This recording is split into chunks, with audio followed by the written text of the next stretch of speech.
E aí, galera intensiva, o meu nome é Ivens, sejam bem-vindos a mais um Sunday Paper. Hoje, nosso Sunday Paper de número 48. E para começar o Sunday Paper de hoje, queria começar agradecendo vocês. Chegamos aí à marca de 3.000 inscritos aqui no canal do YouTube. Para a gente continuar crescendo, eu quero pedir ainda mais ajuda de vocês, deixando aí o joinha nos vídeos, para que os vídeos apareçam para mais pessoas e também compartilhando, mandando os links dos vídeos lá no WhatsApp, compartilhando lá no Instagram, para que mais gente possa ver e possa vir aqui pro canal, tá certo?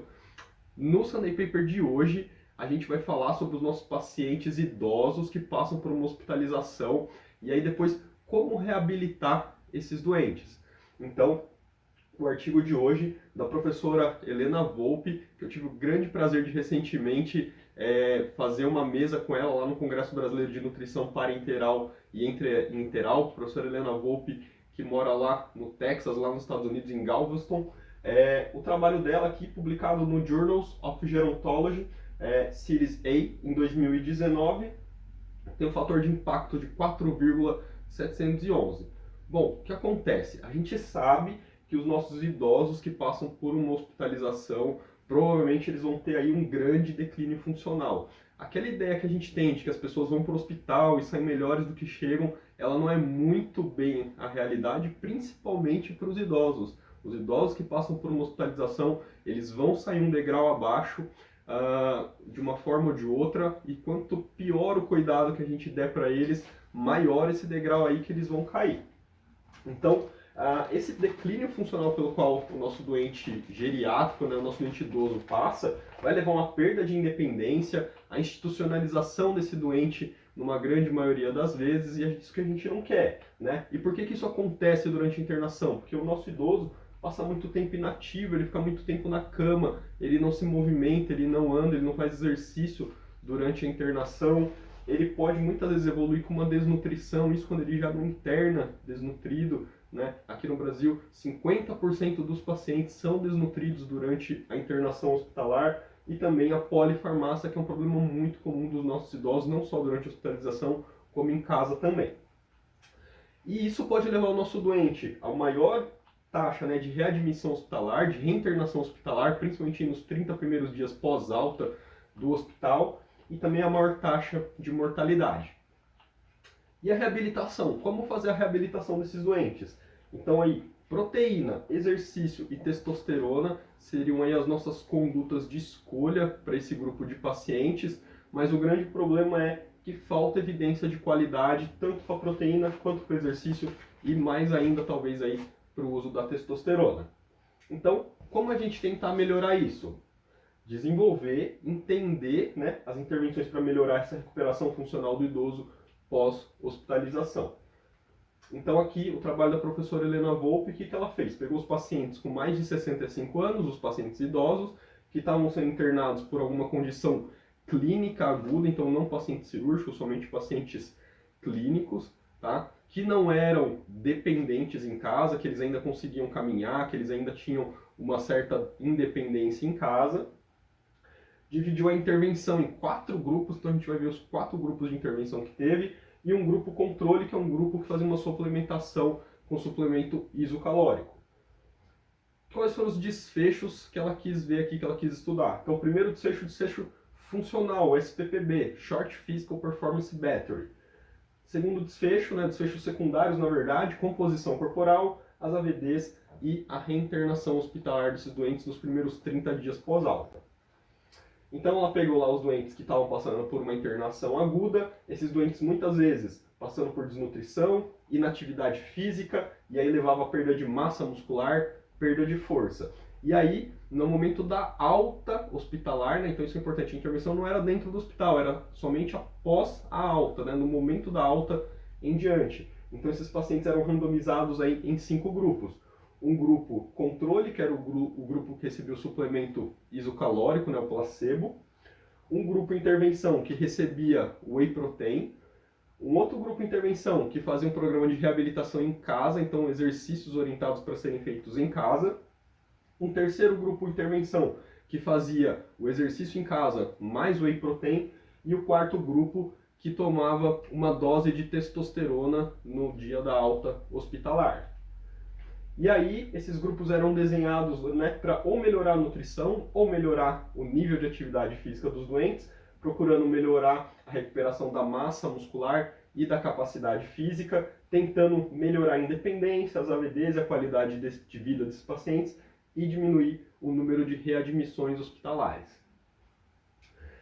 Então, assim, a gente vê que foi uma intervenção complexa, não foi um trabalho muito simples, com 5 grupos, né, uma randomização em 5 grupos, cada grupo fazia uma atividade diferente, as atividades eram em casa, então difícil, a gente sabe quanto é difícil controlar o que o paciente faz em casa, a supervisão não era todos os dias, então a gente sabe quanto isso é difícil. Então a professora Helena Volpi publicou um trabalho ano passado que falava então sobre a viabilidade e aderência dos pacientes a esse tipo de abordagem. Então o primeiro estudo que ela publicou sobre esse desenho aí dela foi sobre a viabilidade e aderência, e aí ela mostrou aqui a aderência ao suplemento, né, a proteína, que foi de 75% quando a gente vê todos os grupos que tomaram a proteína, e a aderência à reabilitação, né, ao exercício, que foi de 77% nos grupos que faziam o exercício. Então teve uma boa aderência aí, né, acima de 75%. E quanto à viabilidade, ela fala que é viável, porém é realmente muito complexo randomizar e conseguir colocar esse tipo de trabalho, de doente no trabalho, porque dos pacientes que ela avaliou e que potencialmente poderiam entrar no trabalho, 70% se recusaram a participar do trabalho. Então ela só conseguiu incluir no trabalho 30% dos pacientes que poderiam ter sido incluídos. Então realmente não são todos os pacientes que estão dispostos a participar do trabalho, ou ela até comenta que alguns pacientes falavam claramente que eles não conseguiriam, eles não iam seguir aquelas orientações, por isso eles não iam nem começar o trabalho. Voltando aqui para o nosso trabalho anterior, para o trabalho principal do vídeo de hoje, os resultados. Então, os pacientes tinham em média aí 78 anos, 70% deles eram mulheres e 74% dos pacientes eram brancos. O SPPB, né, no momento da alta, né, que era o baseline, deu aí uma pontuação média de 6,9, o que é uma pontuação baixa. O SPPB tem uma pontuação máxima de 12, então, assim, basicamente os pacientes tinham metade da pontuação. Abaixo de 8 a gente já considera aí como uma perda de função importante. As AVDs, somente 10% necessitavam de assistência para realizar pelo menos uma AVD. E para as AIVDs, né, para as atividades instrumentais de vida diária, aquelas atividades um pouco mais complexas, 58% necessitavam de assistência, enquanto que o tempo de internação médio foi de 3,1 dias. Quanto à composição corporal, não teve diferença na composição corporal, não teve diferença na melhora das AVDs e das AIVDs entre os grupos, mesmo comparando com o grupo controle, que foi placebo, não teve diferença. E os eventos de segurança não foi diferente entre os grupos, o que mostra que as 4 intervenções que foram utilizadas são seguras para os pacientes.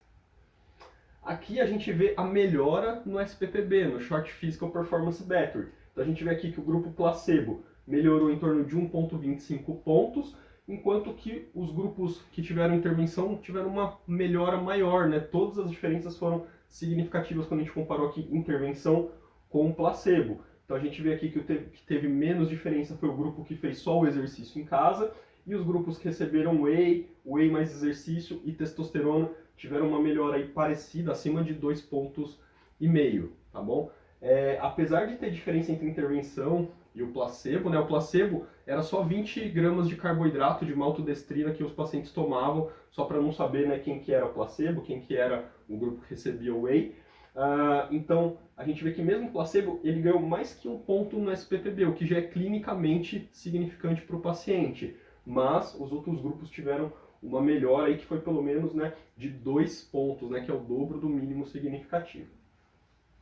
E aqui são os pacientes que foram readmitidos, quais pacientes foram reinternados. E a gente vê que o grupo placebo teve uma maior taxa de reinternação, mais de 25% dos pacientes do grupo placebo reinternaram, enquanto os outros grupos tiveram uma melhor performance, né, tiveram menor taxa de reinternação, com o grupo reabilitação ali mais placebo chegando aí perto de 15% de taxa de reinternação dos pacientes, e o grupo testosterona ali com menor desempenho, em torno de 5% só de reinternação. E quando foi feita a média entre os grupos intervenção comparado com o grupo placebo, a diferença estatística foi significante, então os grupos intervenção tiveram uma menor taxa de reinternação que o placebo.